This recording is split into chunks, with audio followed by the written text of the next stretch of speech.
Mesdames et messieurs, bonjour et bienvenue sur votre chaîne d'information en temps réel, l'actualité en Afrique et dans le monde en continu. Vous informer est notre mission car l'information vous place au sommet du monde. Alors si vous êtes nouveau, abonnez-vous et cliquez aussi sur la petite cloche de notification pour ne plus rien manquer, cela étant fait c'est parti.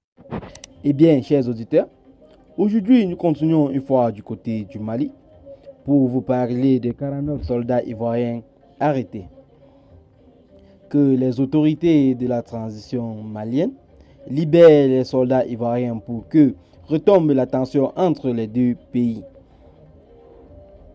Le journaliste Georges Ibrahim Takoura estime que la crise qui oppose la Côte d'Ivoire au Mali doit être vite réglée pour ne pas qu'elle laisse de graves séquelles dans les relations entre les deux pays.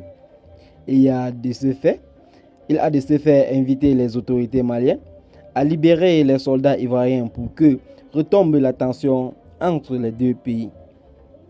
Nous, Africains, devons nous montrer intelligents et sages pour régler les différences qui nous opposent. Des gens qui ont détruit la Libye, ont tué Kadhafi et nous en payons tous depuis des années les pots cassés. Les fonds qui devaient être consacrés aux programmes sociaux sont désormais orientés vers la sécurité et la défense. Les priorités ont changé de la plupart de nos pays. Individuellement, aucun de ces pays ne parviendra à vaincre le djihadisme.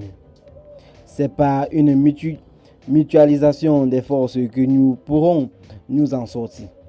La crise qui oppose donc la Côte d'Ivoire au Mali doit être vite réglée pour ne pas qu'elle laisse de graves séquelles dans la relation entre les deux pays, pour ne pas qu'elle entrave la lutte contre le djihadisme. Il faudrait que, de la part et d'autres, on joue la carte à l'apaisement, qu'on baisse le ton, qu'on ne cherche pas à humilier l'autre. Des dysfonctionnements ont été constatés dans le déploiement des soldats ivoiriens. Cela est indéniable. Il faut en tirer les conséquences pour que cela ne se reproduise plus.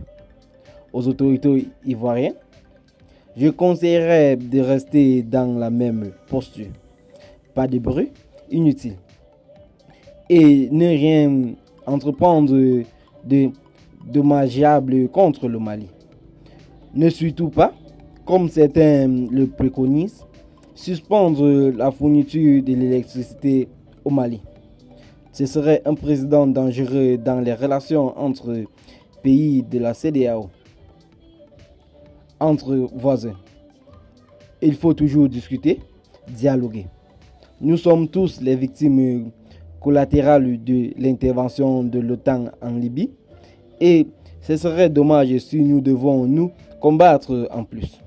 Ce que les autorités maliennes libèrent donc ces soldats pour que retombe la tension entre les pays, que la sagesse l'emporte de part et d'autre. Eh bien, chers auditeurs, c'est ici que s'achève cette petite note d'information. Abonnez-vous à la chaîne si ce n'est pas encore fait et activez la cloche de notification. Partagez la vidéo avec vos amis si vous l'avez trouvée intéressante. Et dites donc en commentaire ce que vous en pensez. Bye bye.